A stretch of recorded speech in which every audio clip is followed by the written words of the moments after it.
We're going to have our panel discussion very soon. Just want to remind you of the way to contact us, to send your questions through. You can SMS or text us. Can we have that slide up again? Just to remind people of the number, +44 7537 401 829.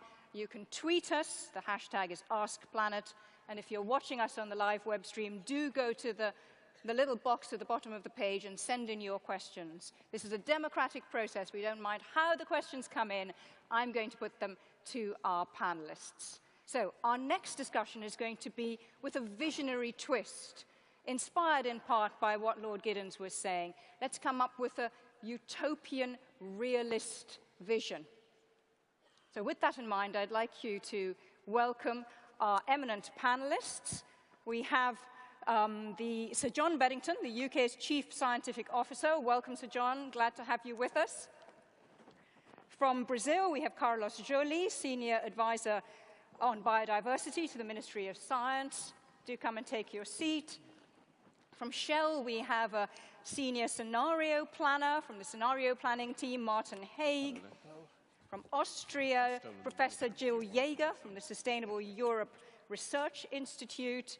And we also have someone who describes himself as a geographer, the CEO of Global Analytics, part of Willis Re, Rowan Douglas. Welcome to you all.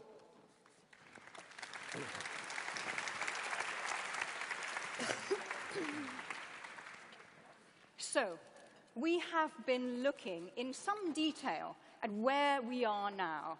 And the picture is not pretty, is it? How do we get from where we are now to where we would all like to be? We're going to try and see if we can supply some of that vision that Mark and Lydia urged us to embrace in the next half an hour, 45 minutes. I'm going to kick the conversation off to introduce our panelists, and then I'm going to open up to all of you. There'll be plenty of time for you to put your questions, okay? My role is simply as an intermediary. Send your questions, and I will feed them through. And I'd like to start with, who should we start with? Jill Jaeger. So Jill Jaeger wrote recently about quite a utopian vision. I don't know whether you'd call it a realist vision as well, Jill. How do you see the planet in 2050? Share your vision with us. Okay, I've actually written on about 3 visions recently, but I think that the important elements have actually been mentioned many times over the last day in Bob Watson's talk and in various elements this morning. What we came up with the Planet 2050 vision that was developed under IGBP was one of satisfying individual basic needs, food, water, shelter, energy, and so forth. Achieving local and regional sustainability, which is very much this bottom-up, grassroots element of various discussions that I've heard so far here. But at the same time, bearing in mind the global framework, the sustainability, the limits that we're facing at that top level. So the vision itself is one of sustainability. I think it is utopian. I think it's also very realistic. Why so? How do we make the bridge between a utopian vision and where we are now? How do we make it real? Well, I think it's very, very clear from all of the attempts to look into the future and then compare that with where we are today. Getting from here to there is not easy. It's definitely not linear. It's not something that's going to happen in small incremental changes. It's going to be one of big transformations. And from my point of view, I think we have to remember in all of the visions that we've been talking about, there's a large element of responsibility, including us taking responsibility. So which might be some of the key actors in getting us to change the way we behave? Lord Giddens was talking about transition towns. Would they be key? Absolutely. They're part of those bottom-up processes that we need to happen all over. But the important thing is that the actors are all societal actors. It's not just science, it's not just industry, it's not just policy.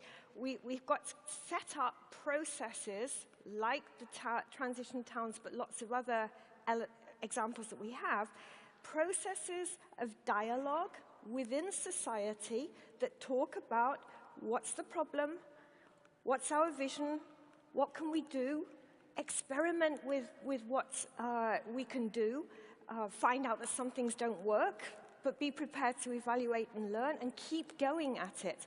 And that's something that's long-term. It's not the kind of thing that's funded in science at the present day.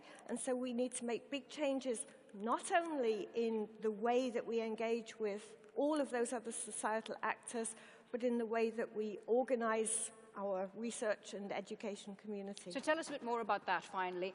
How do you see the role of science in all this? Well, science is one of the holders of knowledge, but it's not the only holder of knowledge. So we need these processes of engagement in dialogue with all of the other actors. That's not something that scientists necessarily like to do, right? Some don't like to do it, some would like to do it, but they don't have the institutional arrangements in order to do it. They can't get funded to do this kind of work, and we don't have the training at universities to do this interdisciplinary, transdisciplinary activity. Okay. Jaeger, thanks very much. I'd like to bring Sir John into the conversation. Looking ahead to 2050, it's hard to escape that there's going to be a huge demographic challenge. I know that recently your department's done some work on this. Talk us through how you see the demographic challenge ahead. What I'd like to do is actually ignore your question and say something which is analogous to it. Go ahead. I give you permission. Ignore the question, Sir John. I think that we need to focus on two timescales. 2050, well, in a ludicrously personal way, I'll be 105 in 2050, so it's quite a long way away for me. I think we should focus on the next 20 years, because the next 20 years are pretty much determined now. Climate change, the greenhouse gases in the atmosphere, will determine what the climate is like through to 2025, 2030. There's another trend, so we know that's there. So whatever happens in Qatar or the international community or communities of cities, climate change is going to be happening over the next 15 or 20 years, determined by what's up there already. The second trend that is actually occurring is urbanization. 2010, first time the urban population exceeded the rural. That is happening dramatically. By about 2025, 60% of the world's population will be actually living in cities.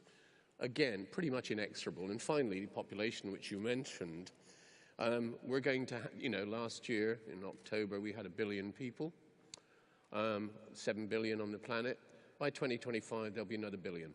And that's unequally distributed. It'll be half, 500 million in Africa, 500 million in Asia.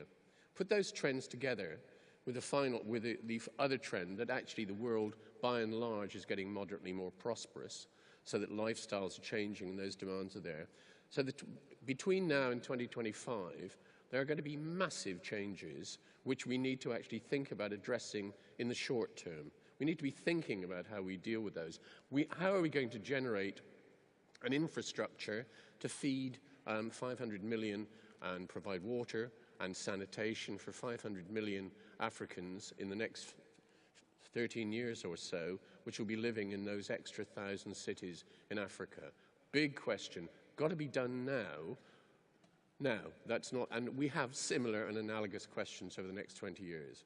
We, of course, have got to look out to 2050. We've got to ask questions about human population growth, about the determinants of fertility, and we need to properly ask those, as indeed we have got to ask questions about how we can actually significantly mitigate and adapt to climate change. And I think all of those things have got to be thought about, but the urgency, I believe, is over the next 20 years, but we shouldn't, over the next 15 years or so. And at the same time, we need to be thinking into the longer term. And I think the intimate relationship between these key variables, the climate, the food, water, and energy security, I've spoken about before, but I can't overemphasize it. This is going to have to be addressed in a clear way. And for example, if we just think about food, and a recent report that of an international commission I chaired pointed this out, is that if we actually increase food, both to address the current poverty and malnutrition problems, but also to feed that extra 1 billion, that is going to produce significant amounts of greenhouse gas emissions, which will complicate and exacerbate the climate change issue. So unless we do something... we have to do it. Yeah, we have to do it. And we need, and you know, the people don't like the phrase, but we do need an agricultural system that actually is capable of being much more efficient, producing food with much lower greenhouse gas emissions, but also has a system which actually has the potential to sequester carbon dioxide. So those are the real parameters for the future. And I'm sorry I ignored your question. Fair enough. This one, please don't ignore. Okay. Given that we know a lot of this stuff, we know how difficult the situation is, going at least a decade and a half ahead, how important is it that we have a different kind of leadership, a different kind of vision to try and get us out of the inertia?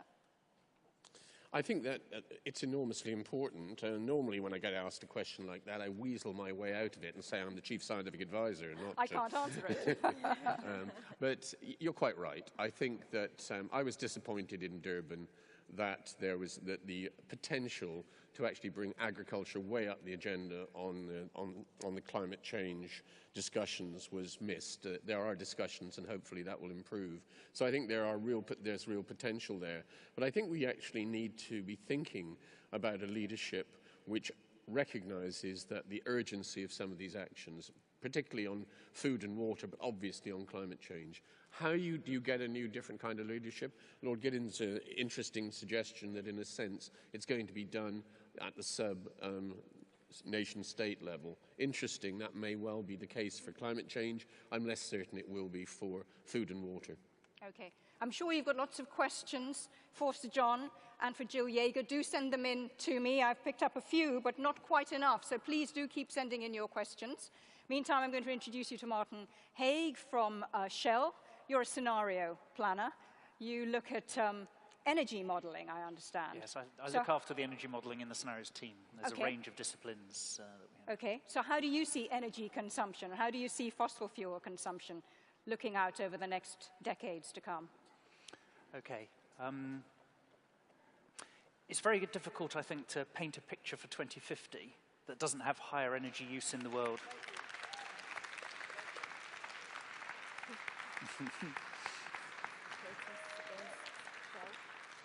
Okay, that's great. You've made your protest. Thank you very much. May I respectfully ask you now to sit on the side?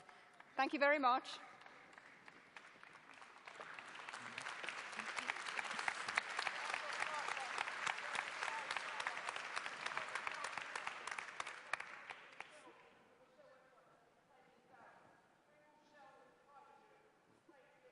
Okay, why don't you text in your point? You'll be able to make it more effectively if you send it in to us electronically. Martin. Okay. I'm not sure, given the amount of clapping there, I'm not sure how many people want to listen to my response. But hang on a second. You're here for a reason, right? So tell us why you came. What do you want to say? This is your opportunity. Shell, and lots of people within Shell as well, like me, do take this issue extremely seriously and do want to see the world turn around the trajectory that we're on at the moment. And it's not going to happen, I believe, without the involvement of big companies. We all use a huge amount of fossil fuels ourselves individually. Our lifestyles depend on it. We enjoy the lifestyles that we have that result from that. And we don't want to deny better lifestyles for people in the developing world. You asked, Jill, about the vision for 2050. I think for 2050 or even further ahead, one of the big questions for this century is, can the people in the developing countries enjoy lifestyles like we have in the West, or at least a lot of us are able to enjoy in the West. There's a lot of poverty here as well. Without damaging within a functioning and healthy ecosystem. I think that's a huge unanswered question yet. There's lots of people who point to the fact that yes, we can. Lots of people paint visions of the future that are dystopian and going to lead us towards collapse. Our scenarios tend to have pictures of the world, if you like, somewhere between the two, where there are a lot of stresses, but there's a lot of technological breakthrough as well on the other side. As I say, I think there's a role for business within this in a big way. They're big engines of the increasing productivity within the economy, and if we stifle the ability for companies to try and contribute to that debate and bringing forward those technologies, then we're going to tie even more of the collective hands that we've got behind our backs. Fair enough, but what is the role for a fossil fuel dependent company? Okay, so I think like the role Shell? is manifold. One is to meet the rising energy needs in the world today. We are on a growing trajectory of energy demand for quite some time. How quickly can that turn around? Difficult now to see it before around 2030, unless I think that there are sort of really major changes in the system. Perhaps we can see it level off after that point. But then fundamentally, we need to be putting in place the things that will transform the energy system in the long run. The sort of two big things that Shell, for example, is working on is carbon capture and storage and biofuels. Now, a lot of the biofuels production in the world has not been done in a particularly sort of friendly way so far. That needs to change, but it's very difficult to have an energy system without a large, significant use of biomass in the energy system. So Shell is working, is contributing on that. And also, we do, again, there are optimists who believe that we can meet all of our energy needs just with electric renewables like wind and solar. I think those have a large role to play, but I think we need more of an and debate. And what does your modelling show about when would renewables overtake fossil fuels? In other words, when would Shell begin to not have a raison d'etre? I think probably in the second half of the century. So while I think John's right in thinking of the staged framing of the timescales, I don't think we should think of 2050 as the end game. A lot of the time it's presented as though it's job done 2050. Even if we've got global emissions halved by 2050, which is what a lot of these sort of 450 ppm trajectories aspire to, I think the energy system will still be changing after that point. A lot of these technologies have very long lead times. They're infrastructural in nature.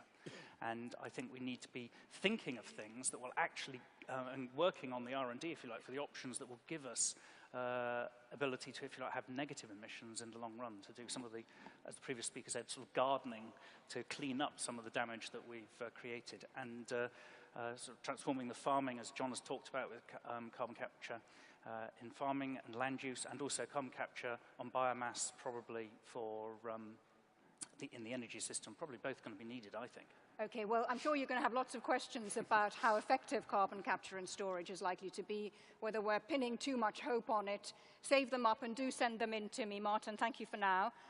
Rowan Douglas. Now, Rowan Douglas is a geographer. He's intimately linked in trying to assess risk. We've had an appalling year, 2011, for natural catastrophes. Are we going to see more of the same? Nisha, well, I'm going to answer the question, but perhaps broaden the discussion a little bit. You were kind enough to introduce me as a geographer, and I did take 2 geography degrees, and now I suppose I run a geography department in the financial market. I model risk for the world's public and private reinsurance system.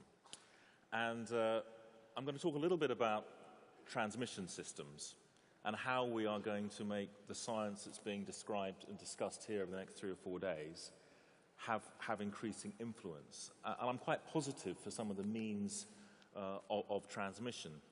I certainly think, Nisha, the last 10 years has probably been something of a 21st century overture for the symphony we have in front of us. We could have a quiet first movement over the next 4 or 5 years, but I think that the perfect storm that's been described by Sir John in other fora is likely, and we look forward to the SREX report to lead to an increase in extreme events. And it's how we as a society, globally and locally, understand, manage and share those extremes, which are of great concern, I think, to all of us.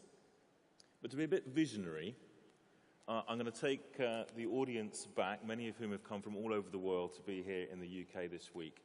About 200 years ago or so, there was a literary and cultural movement in the UK and elsewhere called the Romantic movement. And the Romantic movement was a response to early industrialization, which occurred here in the UK. And it was about man being at one with nature.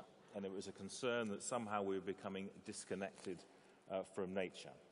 And those of us who have witnessed the West over the last 100 years or so, most of us in urban environments, certainly think we have become increasingly insulated and disconnected from nature.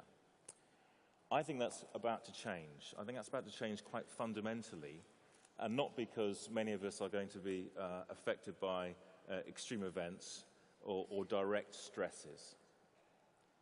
It's because there is a new transmission system of how the environment is affecting the financial, economic, and even social systems which we rely on. I see this happening in my own sector of the insurance world, where we are all regulated to try and tolerate the maximum loss we can expect in a 1 in 200-year return period. And that is why we now have to spend a lot of time investing in public science and creating a transmission system from, say, climate science through to capital modeling and regulatory modeling. And what's becoming increasingly clear is that as environmental change and environmental risk begins to be seen to affect the very resilience of our institutions, our fiduciary responsibilities, and indeed our nations, that environmental inputs, environmental modeling will begin to be seen to create and consume capital. And as soon as that happens, as soon as that new supply chain comes into being, and it is happening before our very eyes, that will have perhaps the most profound and underlying effect upon our ability to transform our world. Now, when we look to 2050, Nisha, we see many projections about the hazards we face, the climate we face, even the vulnerabilities of human systems. I've heard alluded to today about the changing communications environment, the network world, the modeled world.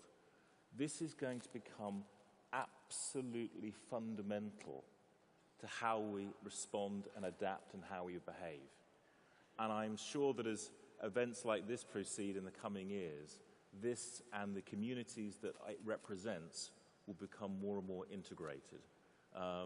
I didn't expect you to talk about the romantic movement. I don't think many people would have done, but we will see a new romantic movement, Nisha, and maybe even a re-enlightenment, who knows?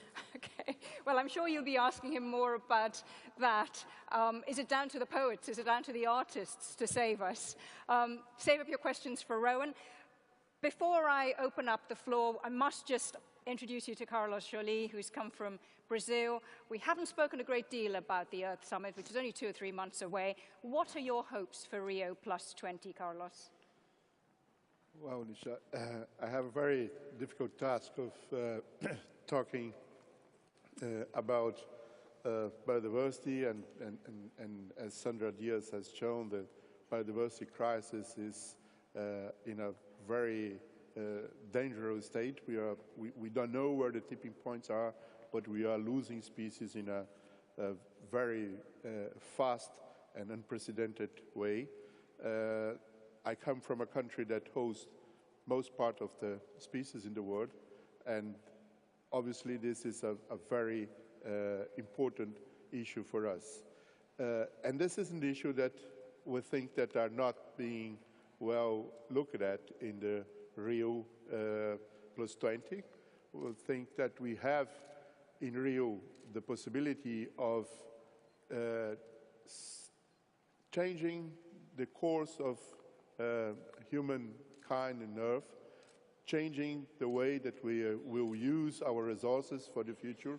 And I do believe that that's possible to happen. It will need a lot of political will. It will need to recognize that we have planetary boundaries, that it's a limit of the planet that we cannot oversee. But in preparation to Rio, we were expecting more from the documents and the official agenda that's been established. More because there was a decision that once you have conventions on climate change and conventions on biodiversity, these two would not be subject of discussion in Rio.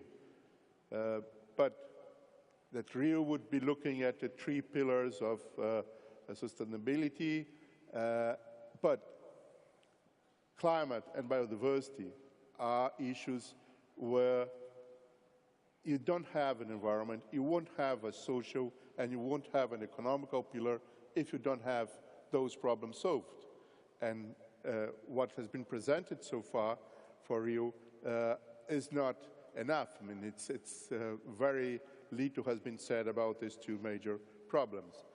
But and do you think the political will is there, Carlos? Are you really going to see the top-level leaders turning up? The presidents and the prime ministers you really need to get to sign up? Yeah, that's, I think, is one of the struggles that we are living at the moment. I mean, there's a lot of political and diplomatic work going on to ensure that we have the presence of head of states. So far, we have more than 60 head of state that have confirmed presence in Rio, but we don't have the economically important countries, we don't have US, we don't have the European Communion, we don't have Japan, China. So those big players are still sort of in an awaiting position, and I'm afraid that we cannot wait. I mean, we really need to use this opportunity to grow and to build on what was decided 20 years ago and move into action, as it was said by Bob Watson yesterday. We cannot expect that another 20 years to start changing our way of life. How much of a shadow is hanging over Rio +20 from the financial crisis, the unresolved financial crisis that the Western world has been dealing with over the last 3-4 years? Yeah, I think it's the largest shadow that's there, but we are sort of optimistic that until June, part of these major problems will be at least in a position where it would give space for leaders to think about the Earth as a living planet, and with all the difficulties that we have. As it's been said, we're going to be 9 million inhabitants by 2050, and we're going to have to feed them, and we're going to have to give them conditions of life. And if we don't change our patterns of behavior and the way we are using our natural resources, we probably won't be able to have sort of what we call the intergenerational equity. The next generation or our children's children will not have the same possibilities that we have of choices now. Carlos, thank you. Loads of great questions coming in here. Thank you very much to those who are sending them in. Keep it up. I'm going to start with a question from Steve Benton in Exeter, who says, how do you reconcile the gap between solutions that encourage bottom-up action, something, for instance, Jill was talking about, with the sheer scale of Earth system discontinuities? Who'd like to pick up on that? Sir John? Yeah, it's a good question, and I think the answer is you absolutely do need both.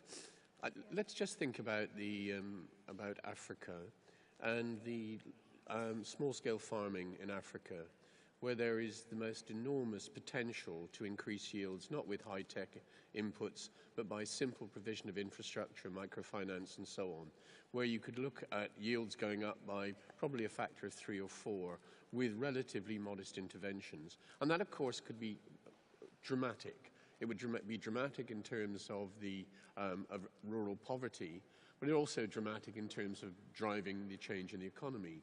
But at the same time, it is a real question about whether, in fact, infrastructure is going to be sufficient if you increase agriculture at that level to actually meet the 1,000 cities of 500,000 people. Will you have the sort of networks that you see in rural China to actually get food from the rural communities to the cities? Which is why I think you need bottom-up input. You need sensible things operating at the small-scale level, but you also need big-scale interventions, which probably is state-led. Anyone else want to take that? Martin? I think that speaks to the issue about timeframes. You know, there's a lot, everybody wants to transform the system very quickly, and it's very difficult. You know, when you build a pilot plant, you know, for a sort of new biofuels facility or a small power station or something, you then need to factor it up by about 1,000, 3 orders of magnitude, in order to deliver 1% of the world's energy. The scale issue is enormous and a huge problem, and it's difficult to do that quickly. So recognition of these timeframes, rather than wanting to see things turn around immediately, is absolutely essential. Jill? So I think you need the top-down framework and the bottom-up processes, and this is frankly something that we're going to have to learn to do. It's, again, something new that we haven't done before. So if we're going to have to learn how to do it, maybe a good starting point would be a network that is set up of, say, 100 demonstration areas, small, bottom-up, regional, local. But it's quite clear that if we're going to be talking about sustainability, we're going to have that bottom-up part, because everything in the whole sustainability dialogue is context-dependent, it's place-based. What is sustainable for one set of actors in one particular region won't be the case in another region. So we're going to have this broad scale at the bottom, but there has to be a framework above that in terms of the overall global planetary limits that we're facing. Okay, going to bring in another question. Herman Lutzer from the Potsdam Institute says we need a global agreement on a cap on total greenhouse gas emissions as a key incentive for implementing mitigation measures. But how can we get there politically? Carlos.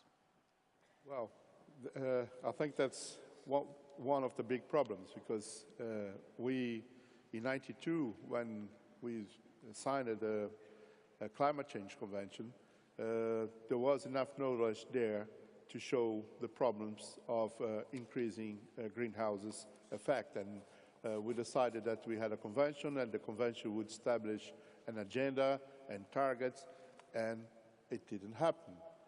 20 years later, we are facing even more information and data on how fast climate is changing, what are the major problems that we are facing. We saw in our previous presentation today that Iceland, perhaps Greenland, would be sort of almost in an irreversible situation in terms of losing an ice sheet. And nevertheless, we still see these meetings without establishing targets, or they just decided they are going to establish it in the next meeting.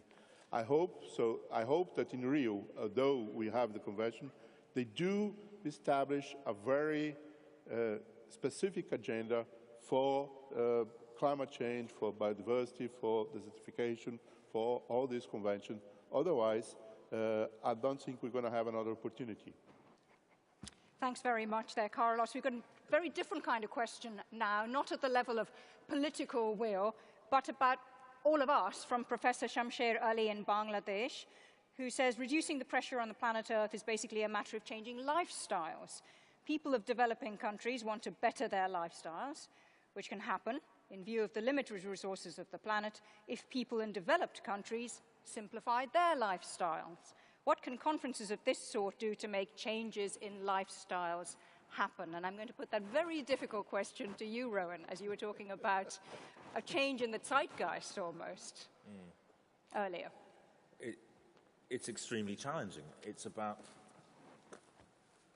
whether it's individual lifestyles, it's about allowing us all to somehow to compete and to grow, as frankly we all do as individuals, as companies, as nations, allowing us to compete and grow and have, if you like, a positive outlook on the future, but at the same time do it within an overarching framework which allows us to be sustainable. And that's both an economic and a cultural change. The challenge is that many of us talk about behaving in an environmentally sensitive and sustainable way, and those very same of us, just like the words worthy and consumers in the 19th century would be taking a train to the Lake District, we do that while driving our 4x4s and taking overseas holidays. And somehow there has to be a cultural change about what is valued and what is to be respected and admired to create an individual sense of well-being. I don't know what the solution to that is without the appropriate economic drivers and signals and some sort of fundamental cultural change which generally affects people's consumption and behavior. And I haven't seen much evidence of that yet. When one does see changes in behaviour, whether it's at the macro level, the population statistics we saw earlier on this morning, or individual behaviour, it almost seems to be as a byproduct of something else, not something explicit that has been driven by this agenda. So while I'm hopeful, I'm struggling to see the levers which will genuinely change both Western consumption, but also, quite frankly, the entirely understandable desires of those in emerging and developing countries to emulate the sort of lifestyles which we have enjoyed. Thanks, Rowan. I'm going to throw that question back out into the hall and ask you all here to ponder on this. How confident are you that we can change attitudes, change the culture towards this incredibly spendthrift, wasteful way in which we all live? If you're an optimist, please put your hand up.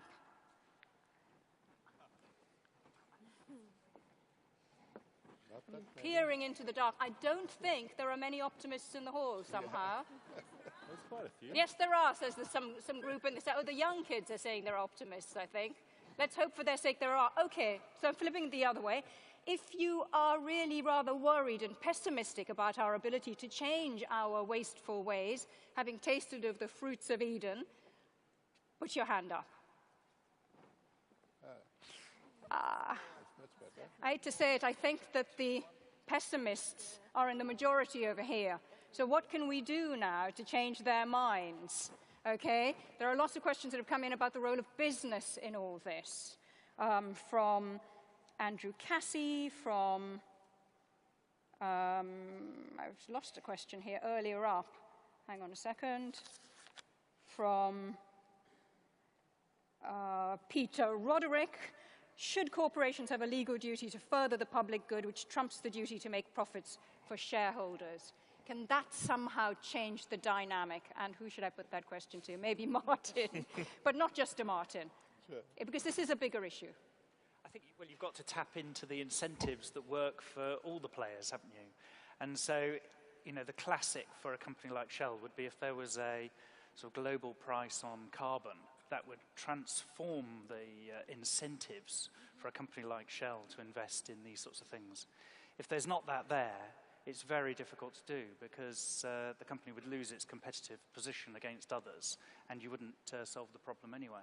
So there's a question that comes from Kohei Takano in Japan, the Research Institute for Humanity and Nature, and it is aimed at you, so I'm going to give it to you right away. Would Shell be willing to shrink the size of the company in 2050? I'm guessing the answer is going to be no. But it's a common question to any company facing the challenges of green growth. How do we create continuous green growth? And what does that mean for a petrochemical giant like Shell? I mean, a few years ago, Shell, with great fanfare, celebrated its 100th birthday.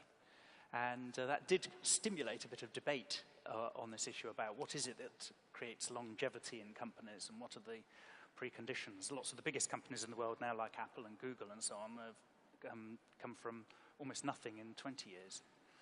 And the aspirate, you know, companies do want to continue their existence, and Shell would like to be large or larger in 2050. But we know that it's going to have to change if it's going to do that. The question is how it does that, what options it creates for itself. If it tries to act too early, it would probably wither away and die itself. If it acts too late, it will wither away and die. So to get the timing right and to be part of the public debate to try and help move it along in the direction we all want is the key. Timing is very difficult. There's no such thing as perfect timing, is there? I'm going to bring the other panelists in to answer the earlier question, which is what is the role of business in all this and the role of the public good? Should corporations have a legal duty to further the public good, which trumps the duty to make profits for shareholders? Would anyone care to pick up the baton on that? I'll come in and I'll break the ice and give my colleagues some time to think. I'm not going to answer specifically the question about a public duty because I'm not quite sure exactly what the question means. But I am going to say that we desperately need to break down this siloed thinking between public, private, and if you like, scientific centres. That is, we just heard from Lord Giddens, a most eminent sociologist, and fundamentally this is a question of sociology. The ultimate consumers of all this challenge we face are the private sector, are us as individual citizens. And most of us in the world would probably consider ourselves to be private citizens. So it's the private sector that is the ultimate consumer of this. Companies and corporations are just groupings of us as individuals working together, making profits either for our pensions or for the wider community. So the private sector is us. As private citizens, we also club together and vote for governments and create a public sector to provide certain infrastructures, laws and requirements. But there is no way we will solve this problem if we continue to think in this divided situation between public, private and something in between. The solution can only come between us figuring out the solutions together, seeing the shared alignments, the shared interests, not playing a game of, if you like, sidestepping or blaming other sectors, and genuinely finding a route to a sustainable future. Because if the private sector fails, we all fail. That will be it. There will be no taxes, there will be no growth, there will be another sort of planet under pressure. What we have to find is a sustainable solution for nature, business, politics, and indeed science to find a pathway for 2050. And the sooner we can get Rowan, out I'm of going this to bring Sir division, John in because absolutely. we're running out of time. Perfect. Sir John. Sir John. Yeah, I think it's an interesting question, but ill-formed. The key thing here is that there is going to have to be a mix. Where is the ingenuity coming? Where is the invention? Where is those smart new devices that will actually give us a chance of actually addressing through technology some of the key problems that we've been outlining and have been outlined in this conference as a whole? The answer is in government laboratories, of course, but actually vastly more is actually going to be people working in the private sector for profit-based motives to come up with very smart ideas which will solve problems. And the second thing is the level of capital. There isn't enough capital in government to actually address the scale of the problems. You're going to need the private sector getting involved. Now, should you have some form of mechanism to compel the private sector? Well, there's lots of mechanisms that can do that. You can use taxation, you could have a carbon cap on price, lots of mechanisms that actually can encourage particular ways through it. But what you absolutely don't want is some degree of direction so that the entire private sector somehow merges into the public sector, which I think would be disastrous. One final question, and a very good question from Ava Gladdick from Accept Integrated Sustainability. Ava, wherever you are, I'm going to slightly modify your question, if you don't mind. It's aimed at everyone on the panel. She says, what are the top 3 changes? But I'm going to ask you for one change. Focus on one idea, please.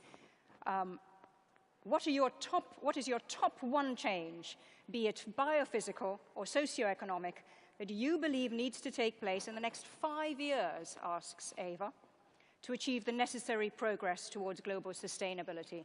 One thing that you would pin your money on. Jill Jaeger. I would go back to what I was saying at the beginning and say that the big thing to do for us as a science community is to change the way that we organize, fund, evaluate, and participate in the transitions to sustainability. New ways of doing science, says Jill Jaeger. Carlos. I'll go with her. I think that the multidisciplinary approach is essential for us to go forward. But my major change would be in terms of consumption, on reducing the consumption, and it could start by easy things like having 1 day a week that you don't have animal protein and reducing the impact of your consumption.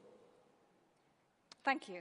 Martin Haigh, one thing that you think could make a big difference in the next 5 years? I think we need to try and encourage more grassroots support in this as an issue. At the moment, it's too marginal in the political priorities. I think allied with that, the biggest challenge is probably in the energy system, maybe our buildings. We spend a lot of our time focusing on the electricity system and transport, but all of the houses out there is a very difficult problem to coordinate, and the issue of how we provide renewable heat or how we get the consumption down without bankrupting people for their houses, I think is a big challenge. And I think you can tie the two together of, so transition towns are a great way in this sort of direction, but is to promote smart urban design. We know that the world is urbanizing at an enormous rate. That's going to have a huge impact on energy, and I think it's a way of connecting in with the grassroots. Okay, Martin. Rowan. I think the next G20 meeting in Mexico in June has natural hazards as part of its mainstream agenda. I think that's the first time that's happened. So my aim would be that G20 meetings incorporate a short to medium time climate and environmental risk forecast to complement their economic forecasting as part of the mainstream G20 planning agenda. And what difference would that make, do you think? I think it would begin to mainstream and incorporate climate risk and environmental issues within the core policy and planning within that group of countries, which I think will be pretty key to mainstreaming the sort of agenda that we may be discussing here. Right, so you're going to lobby the UK government to try and bring that to the table at the G20, are you? Well, I would say, well, I just have. There you are. Sir John, give us one idea that you think we absolutely must take away from this session. Well, you've sort of put me in the situation when I was about 5 going to a birthday party and you can say you can have one cake only. That's a bit tough. But I think the absolute key is that the use of evidence. The use of evidence in developing political priorities. I find it extraordinary that there is political views that climate change is not happening, that it's not driven by human activity. I think the key is use of evidence, whether it's in any of the problems we face, and actually having a political will to act on the basis of that evidence. And maybe to use that evidence and challenge the Indeed. skeptics, as Lord Giddens was saying to us earlier. Indeed. So John, thank you very much. That brings our open panel discussion to a close. It's been very lively. You've had lots of ideas thrown in your direction, lots of nice cakes to take and munch away, which brings us nicely to the theme of lunch. Let's show our appreciation to our panelists, Sir John Beddington, Carlos Joly, Martin Haigh, Professor Joe Jaeger, and Rowan Douglas.